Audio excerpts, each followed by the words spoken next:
I'm just gonna, for paranoia's sake. Alright, that's recording. That's recording. That's recording. So, and that's recording. Well, that's good. So this will be the head-on camera that we can actually say hello to and everything. It's this, it's like, gonna revolutionize these videos. Oh, God. We're gonna stare directly into the camera now. Hi. Alright. Well, that'll do. Okay. Wait, are we really doing that? Yeah, sure. That's fine.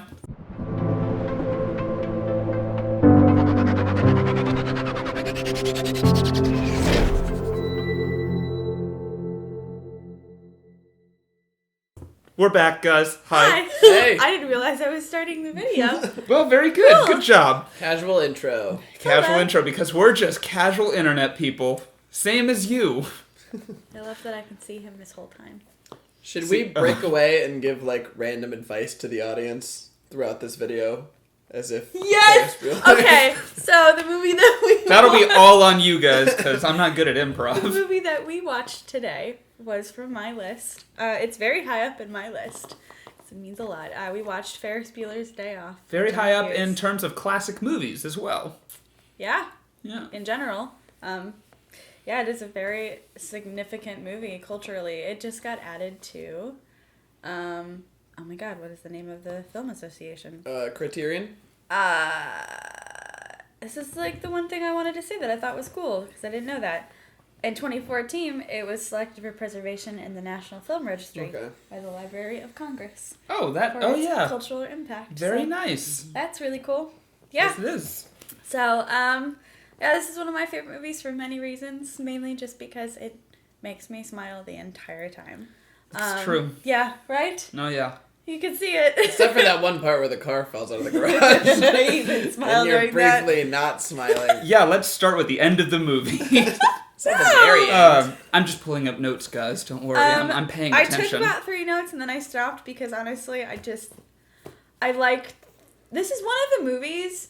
I can watch a lot of my favorite movies and kind of float in and out of them and whatnot. But this movie, I want to pay attention to the entire thing. I never really feel the need to walk away or look away or feel distracted or like the movie slows down. Right. I enjoy this movie from beginning to end. It's very enjoyable. I love it. I liked it. You had seen it before. I had seen it a bunch of I times, have yeah. seen it a bunch of times. I'd never seen it. Never seen it! I'd never seen Ferris Bueller's Day Off. I know it's a classic, but as you'll learn about me, But that was- I haven't seen a lot of movies. That was a wonderful surprise, because I've never met anybody who has not seen this movie, and for Well- you to have not seen it for this discussion specifically. Well, now that's over, because I have seen it. So, So, how do you feel? no, I loved it. You It loved was it. fantastic. It was a great movie, and yeah, I don't normally watch a whole lot of comedies, so this was a It's nice change of solid, pace for me. innocent comedy. Mm-hmm. Yeah, and I got plenty of notes I mean, about it. For a John Hughes film, it is a little edgy, even though I go back and look, and I'm not the biggest fan of John Hughes' writing anymore. If I'm looking at it as like a female in modern day society, He doesn't write women progressive films by any means. but this movie is pretty innocent. Yeah. It depicts the teenager's life. Yeah, I mean, especially like when you consider like it in comparison to some of the other like, you know, it's more innocent than The Breakfast Club. It's more innocent than. Is this It's the same writer as The Breakfast Club? Yeah. and they're all John Hughes, Pretty in Pink. Pink, 16 Candles. Yeah. Okay. Funny thing. 16 Candles is on your list too, isn't it? No. It's not? Oh God, no. No. We've Was had it? a discussion Yeah. We've about talked 16 about Candles. 16 Candles. All right. It's you I know don't like feel good those about it. films seem like to have like a pretty like heavy undercurrent of like sex and high school sex, and this is like not sexual at all. Like everyone's No. relationship No, really, is no. really in a friendship way. Yeah. Even Ferris and Sloane, who are dating, you know, you would not consider their relationship No, it's pretty heartfelt. super sexual. Yeah, Yeah. it's very much like what I thought my high school relationships were, which was anything but sexual. No, it really explores. And everyone's disappointed. Yeah, we're the all very upset adolescent about it. mind really well. I think Cameron is kind of the driving character behind this movie because No, Ferris had even the though car. it is.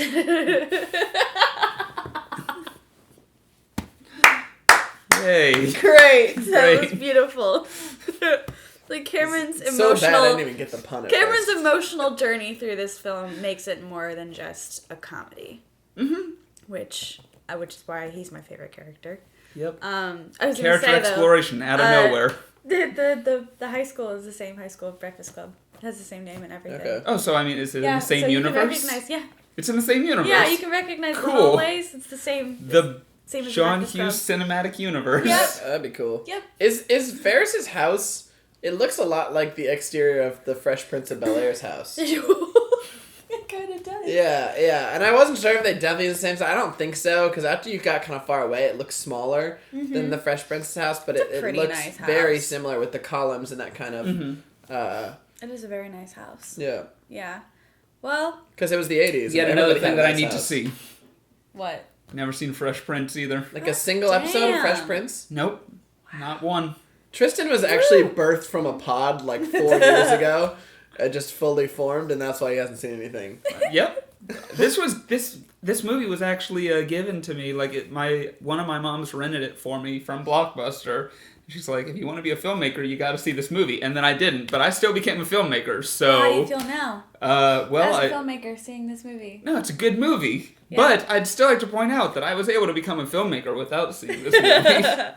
I like it. I mean, I'm trying to think of why I like it from an acting perspective, and I think this film, We'll get to it that. just depicts really good casting. And I know it's kind of a cliche thing to say that you can't imagine other people in these roles, but I think John Hughes did write the character in mind with Matthew Broderick in mind. It is interesting now that I didn't realize that was the voice of adult Simba in Lion King. Yes. His Didn't know career that. has become so, like, you think, okay, this might be his, like, first really big movie where he's, like, cool guy Ferris, but now his career is so much he's, like, the awkward, geeky guy. Is, like, kind of his new thing that he's often typecast as, and like, I wonder when that switch happened. Because he's so famous for, like, it must have, but, like, Maybe. yeah, maybe, but that seems like such, like, a... Because in 30 Rock, too, is the other one I remember him being, like, kind of awkward. I don't remember what came first. He's a well-rounded actor. I don't know if his background is in theater, but I know that's how him and Alan Ruck have worked together before this movie. Yeah, they did I would think Broadway that, together. Yeah, he had, like, an early kind of theater background in Broadway, and he still does a lot of Broadway. He does. Yeah, he's great. Yeah. But yeah, him and Alan Ruck had worked together in theater before this movie ever happened. Okay. And I think it's funny, Alan Ruck is a hell of a lot older than all of them in this movie. He is 29, I believe. Matthew is either 21 or 23, and Sloane is 18. Or Mia. Yeah. Yeah, she's... And Alan, he played the principal. He played Cameron. No. He played Cameron. No, Edward Rooney. Don't know actors either.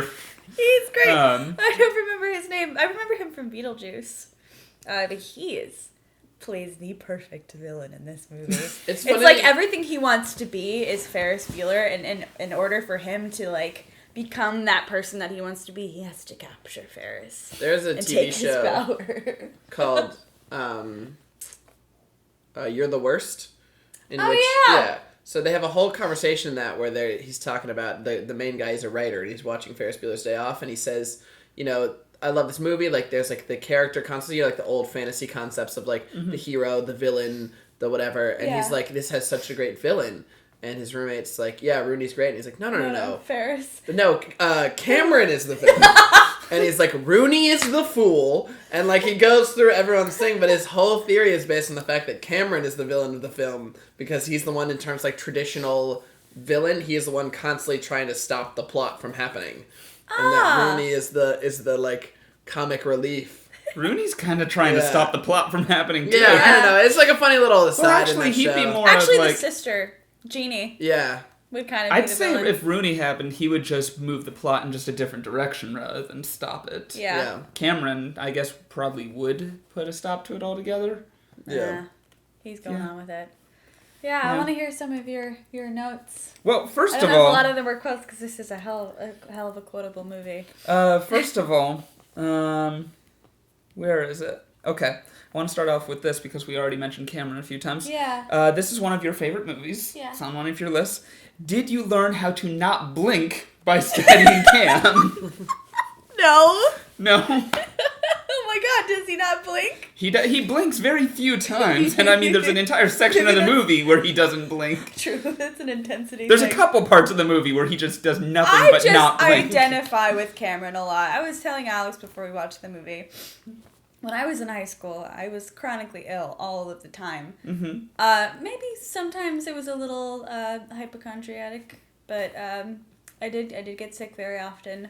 But I kind of take from both Cameron and Ferris, as in, I would stay home a day, but then I would take 4 more days and act sick and skip school. That's a week. Yeah. I didn't go to school a lot. I had like 78 absences. That's a lot. The last semester of my senior year.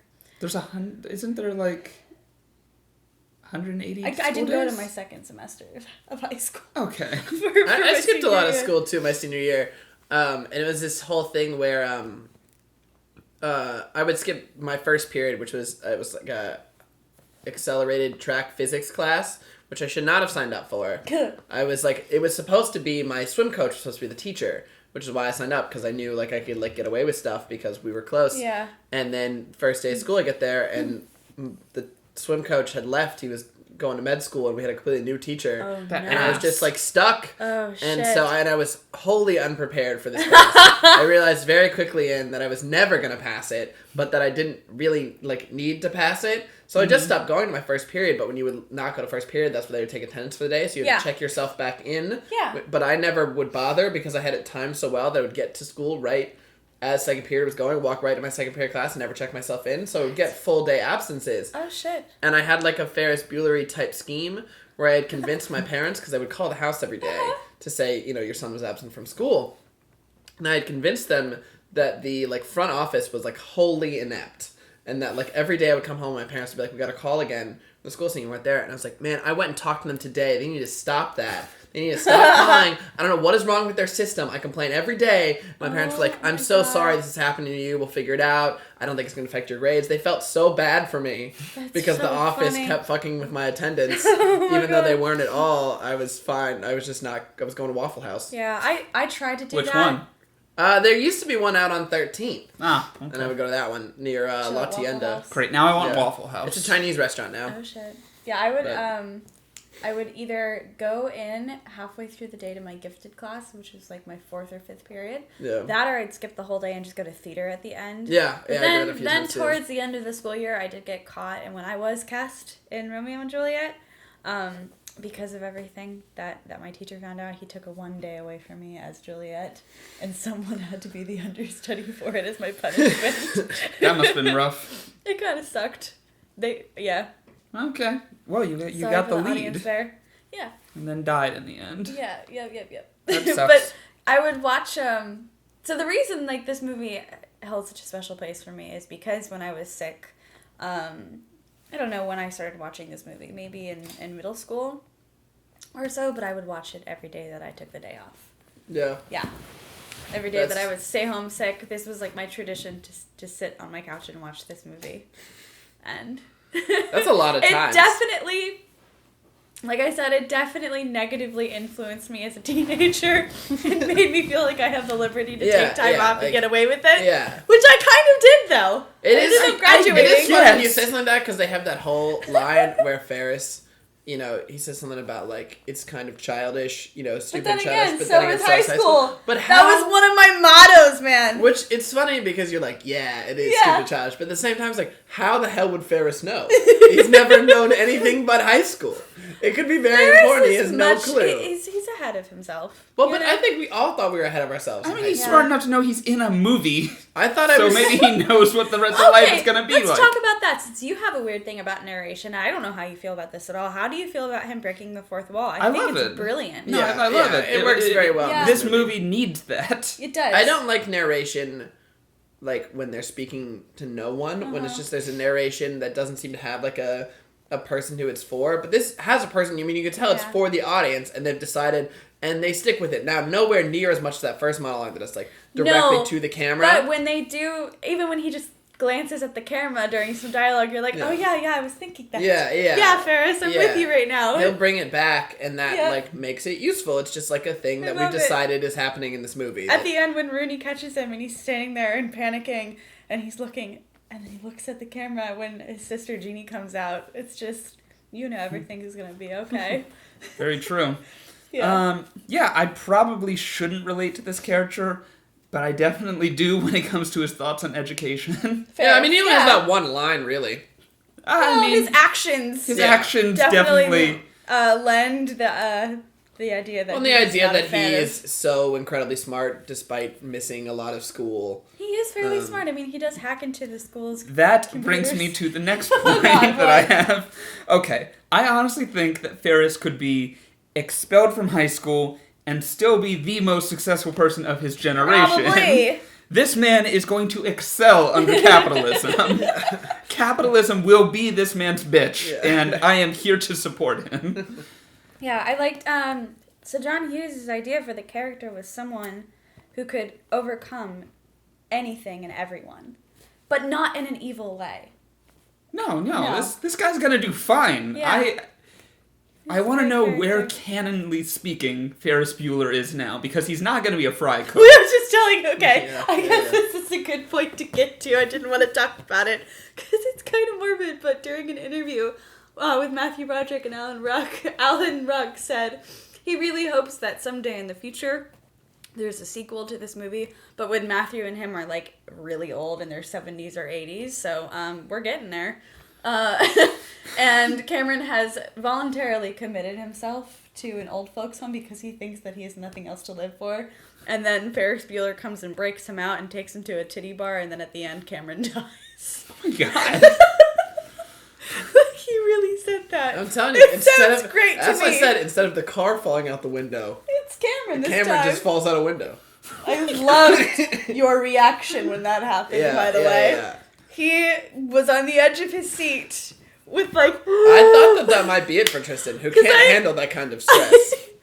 I felt the anxiety rippling off of your body. It was very slow. I mean, I was pretty relaxed in a rocking chair that you guys can't see over here, and then it was just... What? It's a beautiful film. It got very personal for me very quickly. Tristan's species doesn't handle that kind of stress very well. I'm my own species. Great. I aim to have the level of mellow, the level of chill. I don't know. I'm tired. That Ferris Bueller has. It's just like, yeah. I'm gonna go sing on this float. We're gonna go flit around That brings me to the Chicago. other thing. The dude can network. Yeah. I know, right? He just so he can happens make himself to make it into onto this float. He can get it into this float, which means he can charm his way into things. He knows the right people. This guy is gonna do great. I do think for this movie you kind of have to suspend your disbelief a little bit. I don't know. There are people like this. But how rapidly they get the Save Ferris sign on the water tower. Okay, that's sure. I don't know if you noticed, but at the Wrigley Field, they have it on the fucking sign outside, too, of Wrigley. It says Save Ferris. If you go back and watch this movie, the amount that makes it in is ridiculous. It was in the newspaper, so too. It's so good. Youth The rallies newspaper of around the day. sick boy. Oh my god. It just brings me joy. Yeah, alright, I'm gonna see. Did I take any notes? Oh, I know a thing that I wanted to say. Yeah. So it's like a famous line that's like the Bueller line. From that teacher character. But what struck me more watching it this time through was the times where he's not calling attendance, where he's just giving the lecture and he's saying, and this president enacted what class? What is it? Voodoo economics. And it's like a joke where he Voodoo economics. Yeah, where he doesn't complete the sentence and he tries to get the students to engage by completing the sentence, and then it has an awkward pause and nobody does it. And then I thought to myself, why were 30 years past Ferris Bueller, I have teachers doing that? Still. It's being made fun of if you've ever seen Ferris Bueller, which presumably all of my teachers have seen Ferris Bueller's Day Off. Why would they do the thing that is made fun of in a movie from 30 years ago? The teachers are so mundane. It's stop. Great. Teachers out there, if you were teaching a class, a way to not get students to engage is to, don't finish a sentence and be like, come on, guys, what's the answer? Who knows it? Nobody cares. Just say the answer. Say it. I'm either paying attention or I'm not. You not finishing a sentence, not gonna be like, well, I guess I'll pay attention and answer this question. Stop. Pay attention to Ferris Bueller. Pay attention to my words. Stop doing that, please. That's what I thought. I would listen to him. So tired of it. He means it. I hate that drooling teachers. on the desk was real. Yeah, that's me. And I'm God, like... do you remember waking up and just feeling it dripping down your desk and on your face and just almost dried onto your mouth? And you're like, I don't even know when I fell asleep. All the time. Yeah. I did not fall asleep in class. I had to break myself of a caffeine addiction in my sophomore year of high school. And now it's back. Yeah, it's heavily back. But I ran out of money, which is why we had a coffee bar at my school. And I drank coffee every morning, like a ton of coffee every morning. And then I ran out of money. And then I was like stealing money from my parents to pay for the coffee. And I was like, I gotta stop this. And so I just went That's cold borderline turkey. drug addiction. Yeah, you know this, right? So I went cold turkey and like coffee. fell asleep in like 3 periods of school for a month. Because I like couldn't stay awake. Yeah. Anyway, so yeah. I'm feeling like I felt in school all the time. This movie, I expel a lot of energy while watching it. Like, the amount of excitement that I feel when the opening credits come on, it cannot be matched in any other film. I just get so excited because I know I'm going to be laughing and smiling for the next I will rewatch this movie a bunch. 102 minutes. It has a repeatability to it. Absolutely. This is a movie that you can watch over and over and over and over again, and you will never tire of it. I mean, take it from me. I've been watching this probably for over 10 years now. Right. Multiple times a year. I never tire of it. It's just a feel-good movie, and it's a really good movie for when you're feeling... it's like I went through a lot of depression when I was a teenager. And I would watch this movie all the time, and this movie really does make me feel better about my life. I mean, there's that famous line, life moves pretty fast. If you don't stop and look around once in a while, you can miss it.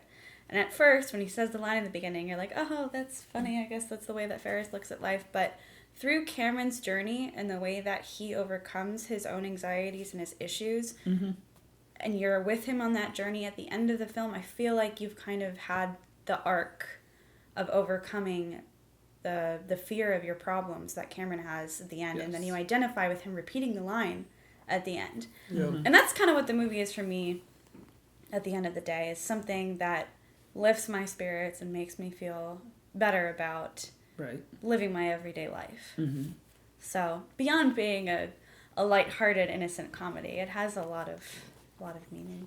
Yeah, I mean, at pretty much midway through the movie, I stopped worrying about Ferris getting caught. Yeah. Because at that point, I just realized me as an audience member would hate to see him get caught. Yeah. So I knew the writer was not going to do that. It would be a stupid move. Yeah. But then we start getting more into Cameron stuff, and I realized it's not even about Ferris getting caught or not getting caught. Yeah. This is all about Cameron. This is all about Ferris doing something for his best friend. Yep. And that touched my soul. Yeah. It's hard to reach my soul. I don't know.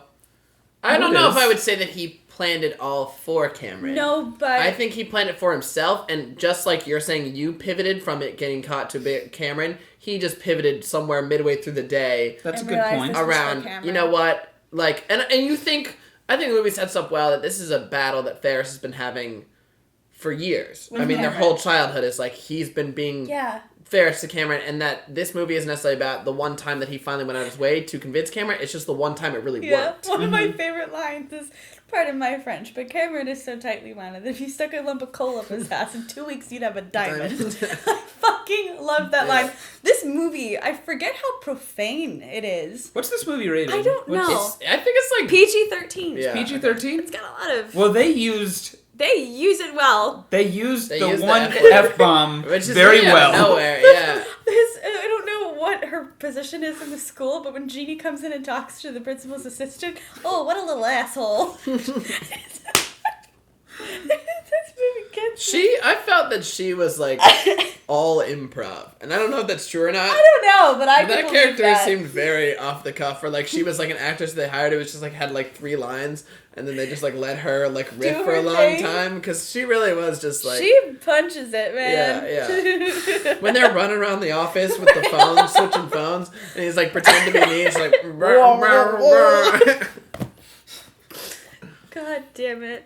Yeah, so funny. There really is just like a lot of really subtle jokes in there that like, there is. which you think like because it's so quoted all the time, you think okay, even if I had only seen the movie 0 times. I probably know all the jokes from Ferris Bueller because I hear people quote all Ferris Bueller all the time. When you watch it, there's so much like subtle humor that I think that's one of the reasons to rewatch it because I've seen it a bunch of times, and this is the first time I noticed that when Ferris is like he's waiting on Cameron at his house, and he's like messing around with paint on his computer, and he's just drawn a naked woman on paint, and like it's so funny to think he's just bored and he's like, I'm gonna draw some tits. Like that's it's really good. Yeah, it's like very good, and he's just like as if like there's the thing about Ferris is like this is a character who when he's bored does like nudes of women in Microsoft Paint. But really quality. Yeah. Like that's a dude who has seen more naked women at that point of his life than I probably have. Probably. In order to get that detail, I couldn't draw that. I don't have that good of memory. Good on Ferris. When she's listing off that woman, the looks like the clicks it looks like of the school. Titanic painting. Yeah. Which clearly couldn't be because that movie hadn't come out yet. But it's true. Like everybody loves him. He's the original Jack from Titanic. Mm-hmm. Drawing him like his French girls. Yep. You don't like Titanic? No. Yeah, I'm not a big fan either. No. I don't. Wow. Really? Yeah. I'm not a big James Cameron and we're not going to watch Titanic either because, like James Cameron's other masterpiece, it's not a great movie. Yeah. There's some better... Titanic is better than Avatar. Of course Titanic is better than Avatar, but, I mean, I like to go in not knowing what happens in a movie. And like I've said many times, my damn history teacher spoiled that movie for me very early on. Spoiled Titanic? Yes. Good that Titanic sinks. He's making a joke. Yeah. Oh. Uh-huh. Don't pity laugh. I have a different joke. That was way worse. I said this one on the live stream about much like real life, that movie goes downhill after they have sex. You did say that. Yeah. So not only does my joke not land, but you have to make a better joke.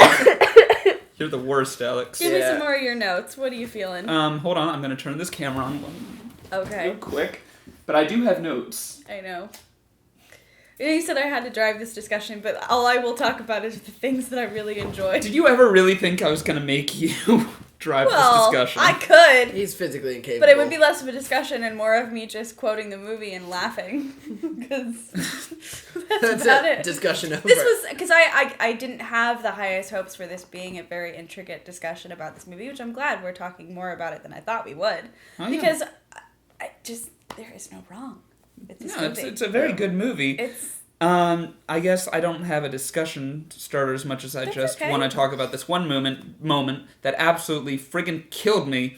It's the suspense music hit when Principal Rooney learned that Ferris is on the other end. And he's been supposedly talking to... The ding-dong of the the lights, the call waiting. Is like it's a very long suspense hit. Yeah. It is. The movie's... Okay, let's get into music. Because the movie's use of the sound is amazing. Yeah, they do. I mean, it's like traditional music cues, so you know what goofy. It is. But it's like, it's used very effectively. And the movie, like, has great pacing. Like, it knows when to speed up and it knows when to slow down. So, like, once you know, okay, we either want this, like, rapid-fire comedy, type dialogue-heavy stuff, and then suddenly it's like, okay, we can do this, like, slow-motion joke of, like, him dreading, once Ferris on the other end. Like, it works very well, and it could be cheesy, and it could be like, this is, like, so cliche and boring, but it's not. It works. Yeah. When it works, it works. And I think, it's good. Yeah, John Hughes knows when to pull the plug on that kind of over-the-top, cheesy music cue, slow-motion stuff. One of the scenes that they had a lot of trouble with, which is my favorite scene, ironically, is the scene at the museum. Yeah. They originally had it after Ferris's performance at the parade. Mm-hmm. And when they tested that, it just didn't hit as well because you can't really top that twist and shout moment at the parade. But right before, it's such a different shift in the tone of the film, and you have like Sloane, Ferris, and Cameron all standing in front of these paintings, and then you do like jump cuts between Ferris and Sloane sitting in front of that beautiful stained glass, and then Cameron staring at Sunday in the Park. Yeah, and it just the way that you are able to delve into those characters like Sloane and Ferris's relationship and its purity, and then Cameron's existentialism with the painting. It's just a beautiful moment in the film. Mm-hmm. Yeah, it was. I know it was an experimental thing for John Hughes, but I think they got it right. Yeah. In the final cut of the movie. How do you guys feel about the pointillism scene where he's just staring at the painting and then just keeps cutting back? And getting closer and closer. Yeah, I think it works really well. I feel for Cameron at that moment. Yeah. Yeah, and have you not had one of those moments before? I don't know if you like art. Or... I have, and I mean, I've stood in front of that exact painting. Yeah. I've been to that museum, so I mean, I think it captures that moment really there were well. no cameras on me at the time. Yeah, I think that it fits right in. Like, although it does seem like different as like when you just describe it. Like if you hadn't seen the movie, and you're describing this like goofy comedy about a kid skipping school, and then you're like, oh, and here's this like this beautiful scene. slow scene where no one's speaking, where we're just cutting in between them looking at paintings. You're like, that doesn't fit, but it fits. It fits correctly. It fits very well. Yeah, and I think it's really great. And I think that's like, you know, when you think about writing or directing, because it's kind of both at that moment, since it has no real dialogue in it. That's something that has been a struggle for me. It's like finding those times to slow things down. And how. Like, does it fit when you take a script like Ferris Bueller's Day Off? Because when you think conceptually, like, this will never work. No, and in order that's to make it work, like, you have to be have that the well-written characters. I think at that moment, not only is it on setting up those shots, right, and having the right music, because I know they had a lot of trouble mainly with that scene because they were using a Smith song. Okay. I don't know which one. And it wasn't working, and they finally ended with that one. Yeah. But in that moment, as an audience member, I think you just have to have a good understanding of those characters. Yeah, because, like, before you could say, like, those characters work as, like, stock characters. Like, the jokes almost write themselves between, Cameron, Ferris, and Sloane, because they are so, like, you know those characters, and so you can know, like, the jokes, but then you go, okay, if we don't have dialogue, who are they? Yeah. Right? And that somehow becomes much harder because it's like, that's not an exercise you normally do with characters like that are so, easy to write. Now it's like, okay, what does a painting look like from Cameron's eyes? Away? Yeah. Yeah. What does an art museum look like from Sloane and Ferris's eyes and Cameron's eyes, and how are they different? And how do we put that on screen? Yeah. And how do you have that moment during? I mean, they have this extravagant day. Of course, they're gonna have quieter moments. Yeah. And and really even the idea of Cameron looking at Sunday in the Park with George was like already kind of funny as like that's the thing, and then him getting closer and closer to the pointillism, like it works for his character, but it's also almost a joke. Yeah. Like him like being obsessed with the tiny little dots and like the way that it's cut, it can just be funny. Yeah. Like I think us as people, looking at things like in terms of character development, in terms of like, arcs and that type of thing from our backgrounds, it seems like it's a really serious moment, but I think that it really can just be funny of like him obsessing over, there's a whole big picture there and he's just like looking at smaller and smaller dots. And and I think that as a whole is like a joke that doesn't have to be really funny. Yeah, it's just a tender moment. Yeah, it absolutely is. Yeah. When they're walking with the kids. It's so innocent. Yeah. I did find myself invested in every single plot and every subplot in this movie, and there are a lot of subplots. There's a ton of subplots. Yeah. Let's see, I wrote them all down. We got Ferris, we got the principal, we have the rest of the school, which honestly the rest of the school was for Ferris, incredible. Including the town at some point too. True, the town, his sister, then there's Cameron, of course, despite being with Ferris, he's on his own little journey. Yeah. And then there's the car takers who have their own little special scene. Yeah. They have a couple different sequences. Yeah, they do the Star Wars to the car jumping off the... Yeah, unexpected Star Wars out of nowhere, and it was... Love it. Beautiful. I will say this, another thing I noticed for really the first time, and I can't believe it wasn't until this watch through. Maybe it's just been a while, because it really has been a while since I've seen this. But it's Jennifer Grey is the sister who is from Dirty Dancing, which is a movie I really dislike.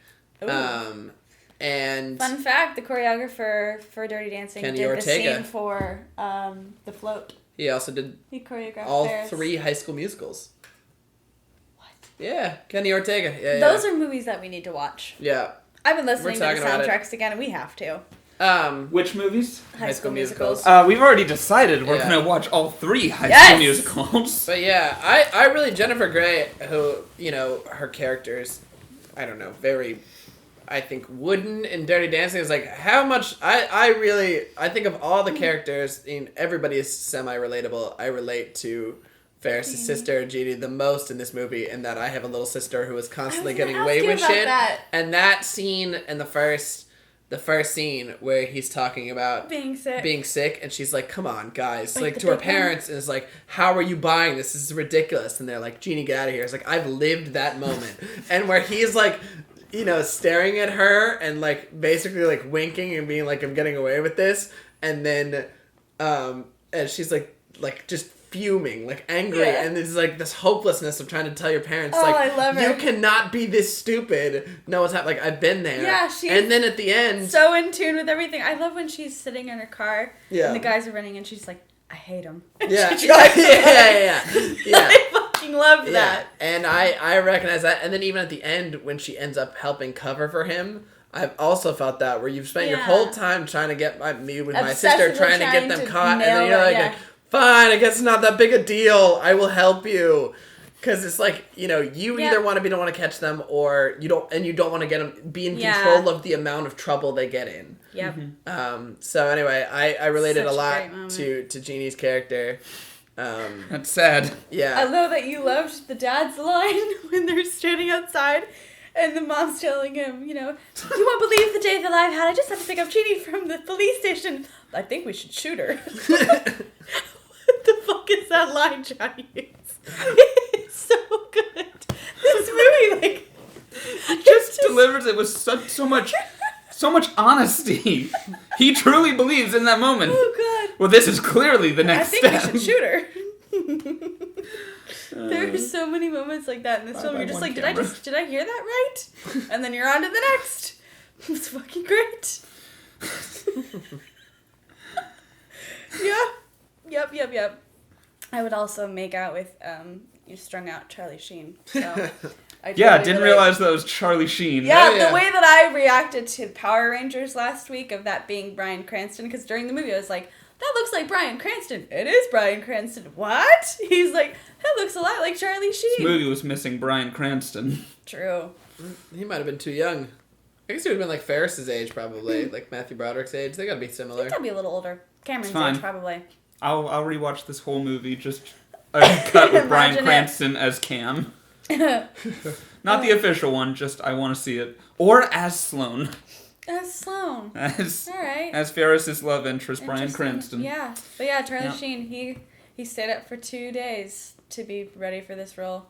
And now he just did regular drugs. That was minimal makeup. Yeah, and then he was like, I really like the way I look right here. Yeah, he's like, this, you know what? I'm going to live that character. I'm going to be this guy. Yeah, he's still method acting as whatever his name in this movie is. He would make a great cameo for the sequel. Yes. He's just like the drug dealer. Maybe Ferris and Cameron buy some ecstasy or something. And it's the Charlie Sheen guy. That would be funny.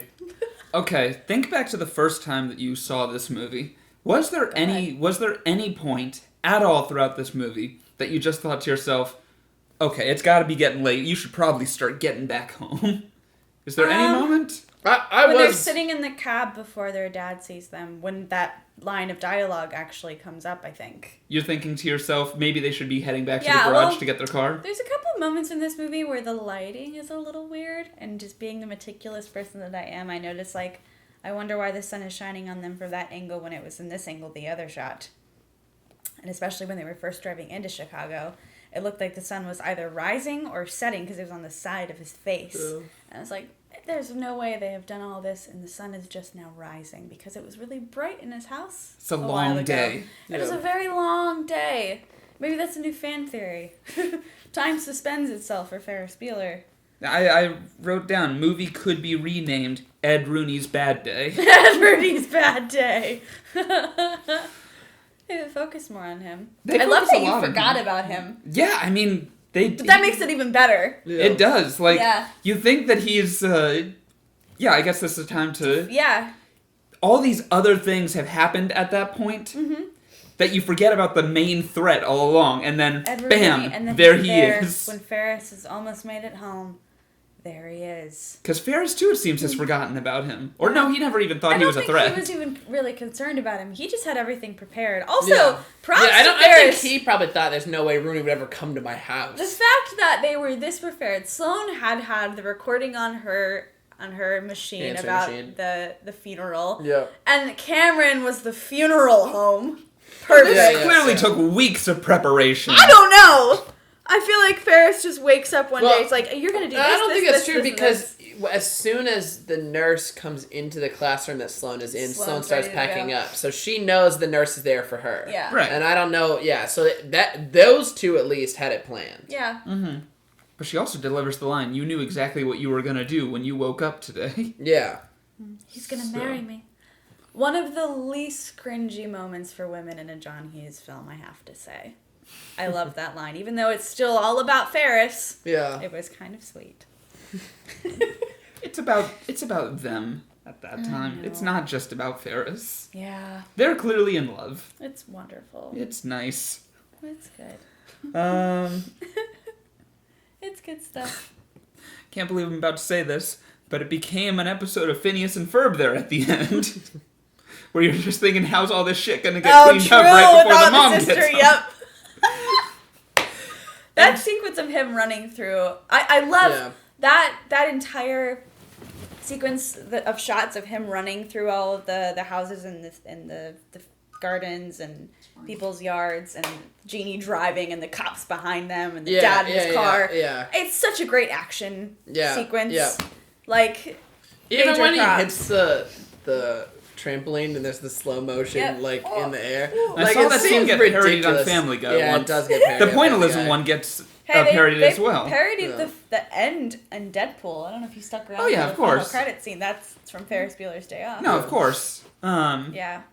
And I mean, that's a movie where Deadpool just talks to the Also, camera the breaking whole the time. fourth wall. Who did it first? Well, I'm pretty sure that this movie did it first. Yeah. I mean, I'm sure this isn't the first movie to ever do it, but this is probably the first one that popularized Deadpool it. does break the fourth wall in the comics. Yeah, but when did they start? 92 was the first appearance of Deadpool. So this is So 86. this is 86, so it predates that. Yeah. Mm-hmm. I wonder if it influenced Deadpool. Is Ferris Bueller secretly Deadpool's father? Deadpool's father. That would mean the John Hughes universe and the Marvel Cinematic Universe are now one. I would love to see that. That's fine. John Bender is a firebender. Also, Avatar in there a little bit? I don't know. Well, technically, Paramount owns both Ferris Bueller's Day Off and Avatar. Well, shit. It's true. So. I'd like to see that. Also, Alan Ruck got this role because he auditioned for Bender in The Breakfast Club. Oh, really? Yep. And then John Hughes was like, I want you for this one. Woo! Pretty cool. This is going to sound ridiculous, but I want to go back to Phineas and Ferb for a moment. Sure. Phineas and Ferb is You love clearly Phineas and Ferb. based off of Ferris Bueller. That's like a major okay. influence. I just think wanted to say, so? because I mean, the mom even drives the same car. Yeah. Really? Yeah. Well, she drives a station wagon.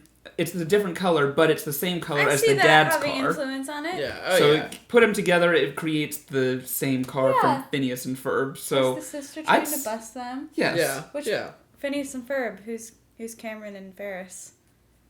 I mean, yeah. I think they're both Ferris. Yeah. And that Well, Cameron... Phineas and Ferb are way more wholesome than Ferris. Yeah. They never have any ill intent. Does Ferris? I would say Ferris doesn't have any ill intent. I mean, he takes You the think- car, but I think he really does believe That he's that gonna they will return it find a and it'll just be solution to good the for car. Cameron. And he even says, we'll crack open the speedometer, just roll it back. I mean, he thinks for sure, no matter what, we'll find a solution to the mileage. The only time that he's cruel to somebody is when the snotty restaurant guy was being snooty. Yeah. Do you want me to get snooty? Snooty? Snotty? If I'm going to get busted, it's not going to be by a because guy that like guy. Yeah. Yeah. I love that. That line did make me think, like, who would he be okay getting busted by? Because then it's not Rooney. Someone he has respect for. Like, is it his sister? Probably. Maybe. I'd say it would be his... Someone that he respects and sees as an equal. But that's why I was wondering if anyone in the movie would Ferris consider as equal. It's got to just be his sister, right? Because I don't think it's his parents. I don't know if it would be anyone. No. Because he doesn't... Yeah, that's what I'm saying. Is it anyone? And if it is, who is it? No, I don't think it's anyone. I think he's pretty confident that he's not... Like, I mean, Well, but, like, he has to have some sort of, like, belief that it's, like, it's possible for me to just slip up, right? He almost slips up at the end. Right? Yeah. Or Rooney gets him. And, that's but not I also even his think that's slip part up. of the fun for him. Is I just want to see how far I can go. Yeah, but he says, you know, when he says that line, it's implying that there is somebody that's like, if he got caught by that person, because you don't think that Ferris actually really, because of the way that he can get out of anything, it's like, even if I do get caught, I believe I could get out of being caught with minimal punishment. That's why he offers to take the heat from Cameron in the car. Yeah. Because he says, he Can't hates handle me this. anyway. I can handle this, yeah. You know, and so he knows, like, whatever, that he could charm the dad out of Ferris, like, being like, he would be mad, but then he would let it go, and Cameron doesn't have that kind of thing, and so you go, okay, there has to be people that he would be like, if that person caught me, I respect them enough to be like, okay with it. I don't know who that person is. Yeah, I don't know who it is. And he even says at one point, there's no such thing as going too far. Yeah. So... How far would Ferris go? I don't know. With or without prep time. With. I don't know. Let's see. Okay, this is not a complaint, but this movie feels way longer than an hour and 44 minutes. Really? See, I think it feels shorter, because when you said earlier, I was like, oh, we'll watch this movie, it's really fast, and we'll be done soon. And you told me it was, how long? Hour and 44 minutes. I was shocked, because I could have sworn this movie was like an hour long, if that. But well, maybe it's because this is the first time I'm seeing it. Like I said, this is not a complaint. Yeah. Absolutely not a complaint. But it did not feel like an hour and 44 minutes. I think that, you know, there is a lot more than I remembered, you know, from whatever it's been, however long since I've seen this, before they go into the city. For whatever reason in my childhood, I remember it was like, you know, the scenes in which he's at his house and he's like sick, and then he goes, he picks up Sloane and Cameron. By the time they're in the city, that's like 10 minutes of the movie, 15 minutes, and it's like half the movie. Yeah. That, like, I just, like, you know, with him kind of sitting at home alone talking to the camera, or bouncing back to, like, him doing various schemes before he even gets to the school and before they go into the city, and I was surprised at how much longer that was, but it is kind of comforting. We had been talking about a short that we all recently made, Fancy Feast, and whether or not the opening scene of that, which is kind of dialogue heavy, in the description and just below. Like, and as you know, kind of character development, and is that opening scene in that one too long? Which obviously it's a 12-minute movie, so longer is, and so it was somewhat comforting to me seeing this movie that has kind of a long opening that is just establishing characters before any action happens, and then it works so well because we just like the people or whatever, like watching the people. Right. Even Rooney, who we don't like, we like watching Rooney. Love watching Rooney. Yeah. God, he's a great actor. That's what I was going to say. I don't remember the name of the movie. God damn it, but I thought it was so interesting. No. I'm not going to find it. But the reason that he was cast in that role... Oh, where is it? La la la la la la... I'm not going to find it. Talk about something else. Okay. Oh, okay. No, he was cast as Rooney based on his role in Amadeus, in which he played the Emperor. He said that Rooney is the modern equivalent of that character. I think that's hilarious. I had one thing from the top of my list. Mm-hmm. I suppose back in 1985, a big rumor like this, like, oh, Ferris is dying, before the internet and everything... This would probably be kind of like some kind of entertainment that the whole school could get in on. Yeah. I mean, I think that's still true. Like, people getting sick at school. Like, you remember it being a big deal. Like, if somebody got sick, not even, like, sick out for But not this big. No, but, oh, yeah. I feel like that was, like, big. Maybe not water tower. Like I said, you gotta suspend your disbelief. Because it is interesting that we have that. to assume that it's both a small town where news like this can get through, but it's also definitely Chicago. So, like... I could see, like, a small town all rallying behind, like, a student who, like, the rumor gets out they have cancer. I could not see all of metropolitan Chicago rallying around. I don't know, I think Ferris wields that kind of power somehow. Yeah. It is interesting, though, because, you know, at different points in this, I've noticed with us talking, we've either referred to it as Chicago or, like, the town. Like, you know, the town that they're in. It's like... Yeah. The town they're in is, like, a major, like... Yeah, but it's, like, close enough. I mean, Wrigley Field has Ferris, so they can't be that far. Yeah. It is weird how this movie both, like, attempts... We could get really technical and see how many miles are on the car when they pull up to the... Let's not get technical with this movie. It's 3,000 and something. That's at the end. But Before, Oh, but when they start, you can see how far away the town was because the car had no miles on it. But we also don't know how far the people drove it. You can figure that out because you know the beginning mileage because he says it in the line, and then I think he checks it. I'm sorry, are we in a math class right now? Okay, he checks it when does he check it when they drop it off? I didn't remember them checking when they drop it off. I'm sure someone's figured it out. Yeah. You are Let us know how type far of teacher away that I hated. how far away Ferris's house is from Chicago. Why? Because you making me do word problems is the worst thing I'm not a that math anyone person can either. Remember we were doing a live stream, we couldn't figure out a basic subtraction problem? Do. Yes, I remember that. It was terrible. That was really funny. You can get away with anything as long as you play it off as you're dumb. Oh my god. Alright, so this is something I didn't write down, but I think that we need to talk about it. I didn't look it up like I said I was going to, but apparently there is a fan theory out there. And Alex, you know more about this fan theory. Yeah, the theory is that, like, this is, like, a precursor to something like Fight Club, and that... I haven't seen Fight Club either. That Ferris is, like, a figment of Cameron's imagination, and is, like a part of him. I believe is a theory, is that, like, Ferris isn't real, only... Cameron is real, and then he's like imagined Ferris as like his outlet in which to do things. It's very creative then, because he imagined an entire family. Yeah, like a family of, and what they're doing. Yeah, and what they're doing. So I don't and that, like, after watching this, it's like, okay, maybe I'm wrong, and that the theory that I'd heard is that Cameron is the imaginary one. It's not. I looked that part Okay, up. yeah. So it definitely is. Yeah, I don't know where that came from or how you could. Imaginary one? Yeah, like how could you work possibly if it was support... Cameron? We never see anyone connected to Cameron except for the house. We used to see the house. The house. So how like Ferris we're assuming now Ferris has a second house. Oh, I'm not defending this theory. This is a stupid theory. Yeah, no, I don't know. I hate all those like weird internet fan theories that like spring out over like minimal evidence. And like just so we can say none of it is real. Just so we can be like, oh look, we're like film buffs. The whole thing was a dream. Yeah, I don't like it with this. I don't like that one about the Rugrats and how like the different Rugrats are or like different parts of Angelica's imagination. Part of Angelica's imagination. I don't like the one that the Pixar movies are all connected.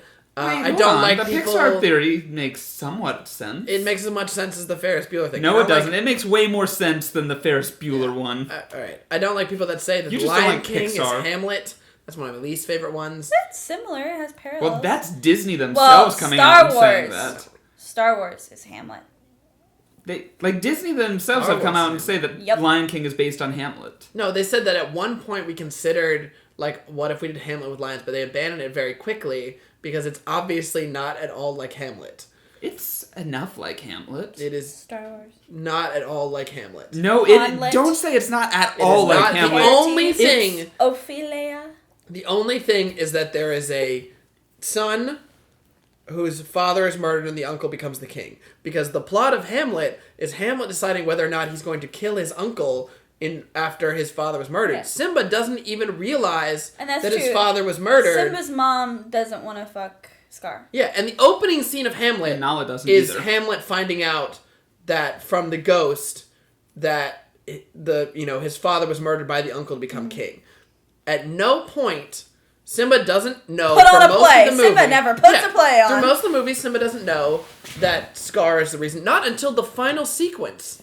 Does Simba really know took a turn here. that Scar... It's totally connected because Matthew Broderick is the voice. Yeah, there we go. It's tie-in. No, I mean, I could go on for days about how... You can go on days how for am I going to bring this back to about Ferris how Bueller? Lion King and Hamlet are not the same. Well, they also said it because it's clearly like Lion King comes from Kimba the White Lion. Yeah.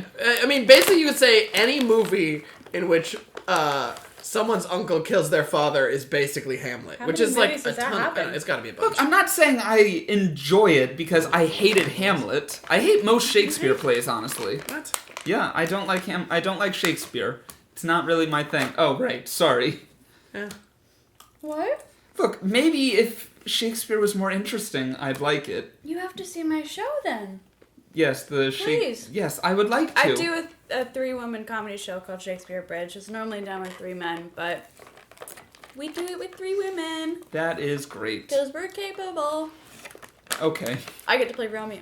It's very fun. Yeah, no, that sounds fine, and I'm sure that I would like it. Thank you. Yeah. I missed it. Yeah, I've seen it. I missed it because I was poor and I couldn't get tickets. He's very emo. Mm-hmm. Yeah. No, that was super fun. That was my favorite part. That was good. Those are good. Mm-hmm. But yeah, no, I feel like we had to talk about the theory simply because someone in the comment section was going to say it. I reject it. For that person, the comment theory, it's stupid. It holds no water. Are they stupid? Maybe. If you believe it. If you're just bringing it up to bring it up, then you're not. But if you think that, if you can support it in the comments, and I'll tell you in the comments why it's stupid. Great. What are your fan theories of Ferris Bueller? That they just did exactly what they did. It's just a normal movie. Yeah, it's a normal movie about cool people doing cool stuff. That we all wish we were them. Ferris Bueller is not a normal guy. He's the coolest guy. He's like the Fonz. He's the coolest guy. Yeah. Yeah. Yeah. Bus waited a long time for Rooney to get on at the end there. I love that ending credits. Didn't even move. It is very long, but it's perfectly timed with the credits. You know, what came first? The credits or the scene? Definitely the Fan scene. theory. Yeah, it's gotta be the scene. Yeah. And then they controlled how fast the credits went. Rolled, yeah. I love that scene. Yeah, they gave themselves enough Want a leeway. gummy bear? They've been in my pocket so they're warm and soft. I love it. Fuck you, gummy bears. What was your favorite scene? Oh god. Do you have one? I don't. I love just like No. honestly The entirety. anytime. Oh no. It's where we really see Ferris's multitasking genius with the phone scene and everything. Oh, to just see in the how much restaurant? he Oh. just when he's talking to the principal and everything, and he's just got everything figured out. Anytime we could see Ferris's genius, Ferris.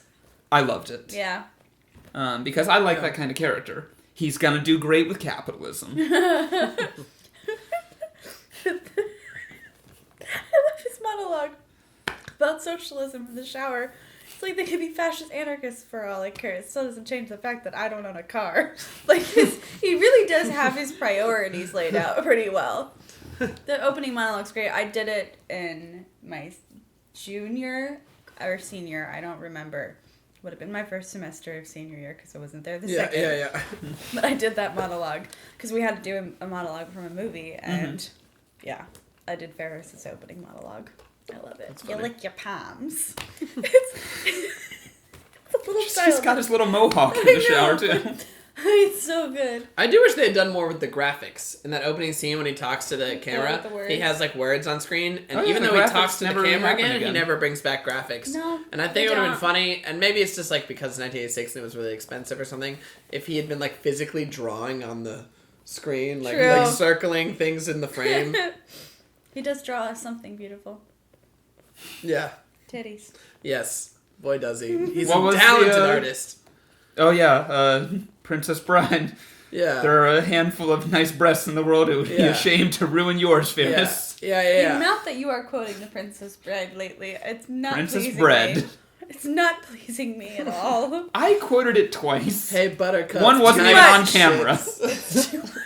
Yep. It's the greatest. Guess what, guys? A few weeks later, and we still hate Princess Bride. I like your titties. Nice tits. She's like, I'm alive. whatever. Wesley. I hope to one day You recognize him then, bitch? I hope to one day be, whatever, great enough man that I could, when I surprise a girl, I The can be love like, of my life who nice thinks I'm tits, dead. and she'll be like, Alex, I missed you. That doesn't work yet? No. Huh. I really hate that movie. I think I can make it work. My relationship's strong enough. I would like a relationship like Ferris and Sloane's. They're so cute. They are. Pretty dope. Yeah. Actually, I lied. I want a relationship like Ferris and Cameron. I don't have a friendship like that in my life.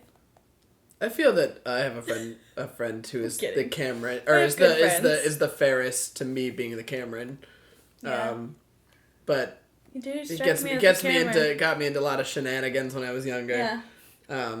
See, then I feel like the Ferris, because I did fuck over a couple of my friends in high school when I made them skip school with me. Yeah. He didn't really fuck anyone over, though. They were all fine. I mean, he almost did. But Yeah. he offered Well, I to don't take know. the We heat don't for know. it. Cameron's dad could just kill him off screen. We don't know. What did we think happened to Cameron? I think he's fine. Yeah. I think he probably started he kind of put his foot down, which probably freed up a lot of energy for him. Yeah. And then he didn't have to do these crazy things with Ferris anymore. I think, letting that energy go with his father would allow him and Ferris to finally find a middle ground of life. I mean, but you do have to assume that he's probably cut off financially from his parents now. Like, he's paying for his own college. I mean, it's 1986, so, like, college wasn't that expensive and the economy was booming, so it's probably no big deal. Cameron comes across as an intelligent person. Yeah, I think that Cameron lands on his feet, especially the time period in which this takes place. Like, everybody kind of landed on their feet. You didn't need, like, a ton of money. Yep. So, you assume... Ferris became rich. Yeah, you assume he's fine, plus he's got Ferris in his corner who's going to back him up. True. But you assume that that's really Sugar daddy. I mean, that's the end of him and his parents' relationship. Cameron no longer But did it want to ever exist anymore anyway? No, I mean, it was time. Why not? You know, and I think that's kind of what Cameron's saying is, like, it was time for me and my dad to stop speaking. That monologue. Amazing. Yeah. Such a side track from the art scene from the rest of the film, but his delivery of that monologue when he's beating up the car and immediately following the car going out of the window, it's a brilliant performance by Alan Ruck. It is, and for a moment I thought, hey, maybe he's not going to kick it one more time and send that car out the goddamn window. But guess what? He kicked the car he doesn't. No, he puts his foot on top of it and it falls over. Oh my god. The stand on the back. But there's this one moment when... it's just this one shot of him when he starts that monologue and he looks to the side and you see the tears in his eyes and he starts that monologue. Just... Yeah. So good. So good. And then my favorite part of Matthew Broderick's performance in this movie, and it's probably improvised because I can't see John Hughes writing that in. Oh, also, the script was written in 1 week. So that's what I wanted to tell you. Yeah. He pitched it the day after coming up with the plot for it, and wrote the screenplay, the first cut of the screenplay, which I'm sure had revisions, but in 1 week. Yeah. You're out of excuses, Alex. I mean, it's done. He's John That's inspiring, Hughes. though. I think it's inspiring. But it is. And I can understand that, type of thing where it's you feel so passionate about something and you really do feel like it's all in your head. And he also had people in mind for the character, so I'm sure they were easier to write. I mean, the process, at least for me, and I guess I won't speak for John Hughes or any other writer, but for me, No, you can. I'm sure he's fine with it. Yeah. The process of, what takes the most amount of time is just the thinking, and deciding. And that once it's, you've got an outline, whether physically or in your head. Yeah. I could see writing a screenplay in a week if you really just sat down and did it. Mm-hmm. But, in order to come up with all this stuff, I'm sure, he had been thinking about this idea for a movie for maybe months and months and months. And then by the time he pitched it and they said yes, he was like, okay, I really know exactly what I want to do. I would imagine so, based on all the reasoning he has behind the people he cast in these roles. Yeah, he had pretty extensive outlines or thoughts on it. And so that the physical writing of the dialogue, I mean, these characters write themselves. Once you know who they are, true. I think it's pretty easy to go from there. It's how would each of them react in this situation? Okay, so that brings me back to Matthew Broderick's performance. My favorite parts of this movie from him are when he's laying in bed and talking to his parents.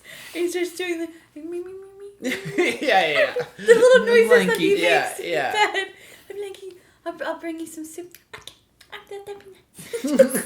Those parts of the movie. Yeah. It was so good. I only had one more thing on my notes, and it was just that this is probably my favorite movie that we've watched. Yep. It honestly is. We've been over two of the ones that... So that mean it makes your top 25? It probably could have the potential to make it onto my top 25. Yeah, you gotta see it a couple more times. I'd say at the end of... Because two things were on your top 25. Yeah. That we've watched. Scream and... Power Rangers. Don't laugh like that. The more you watch this movie, the more you Power Rangers definitely got some inspiration from this movie. Yeah. I mean, it is... They even said that it's a John Hughes film. Like it said, it's now being preserved for however long because of its social significance, at the end of and aesthetic. At the end of this journey, when my voice cracked, nice. I'm 23. At the end of this journey, when we've watched all of our movies, I think we're gonna have to have a long conversation about a collective. What is our top 25? Wow. It's going to be 23 Alex films and one from Emma. And Ferris Bueller also from Emma. None of my movies are going to make it. No, because we both have The Prestige on our top 25. Oh, that's right. So. Unless that's the one that gets knocked off. The Prestige isn't going to get knocked off. I can tell you that much. I haven't seen Prestige. which I'm very excited Oh, about. that'd be cool. I actually just finished. I watched it last night. So good. I watched Rocky Horror last night. I felt like it. I need to see Great that movie. movie too. That will never stop kidding me.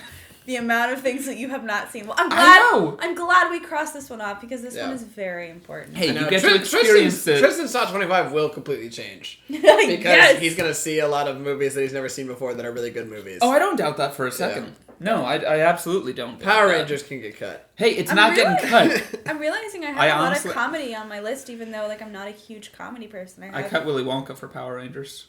That's okay. Lateral move. Well, which Willy Wonka? Yeah, the Tim Burton one. The original one. Oh, was okay. No, never mind. Tim It's not a Burton lateral one move. Great. What? Yes, I stand by that. You can stand by that. Gosh. The Tim Burton one isn't as bad as people say. It's amazing. But it's like if you're gonna pick one Willy Wonka to be in the top 25, then it needs to be the Gene Wilder one. No, it's the Tim Burton one. You're outvoted, Emma. I'm sorry. You are. All two of us. I stand alone, but I stand strong. There is literally one of you. Let us know in the comments below that Emma's wrong. Yep. Everyone talk about your favorite scene from Gene Wilder's Willy Wonka movie. I think we all know which scene that is. It's the horror scene. It takes 45 minutes to fucking start. Yes, but when you rewatch it as an adult, that part's actually really funny. It, and I turned it off. Well, then clearly you didn't. I will say the kid actors are brilliant.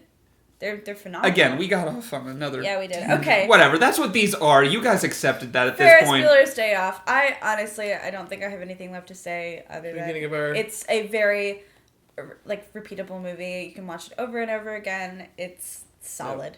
Yeah. It's an A++ in my book. I will give this movie a solid A. A+. Fuck yes! Wait, what number was it on my actual list? I want to know this. This movie is number 11 on my list. Number 11. I think I need to move it up. Yeah, Little Miss Sunshine's in front of it. Yeah, I don't think that's right. Yeah, next week, we got an Alex movie coming. Get excited, everybody. Woo! Thanks for joining us again. Yep. Watch Is there any Ferris particular Bueller. movie you're hoping for next week? It's kind of become always Troy.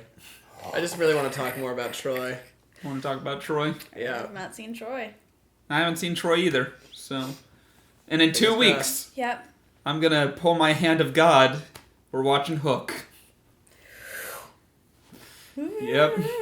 It's gonna be interesting. You've never seen it either? No. That's crazy. Either. I haven't seen a lot of your movies. Well, that's fine, but I feel like almost everyone has seen Hook.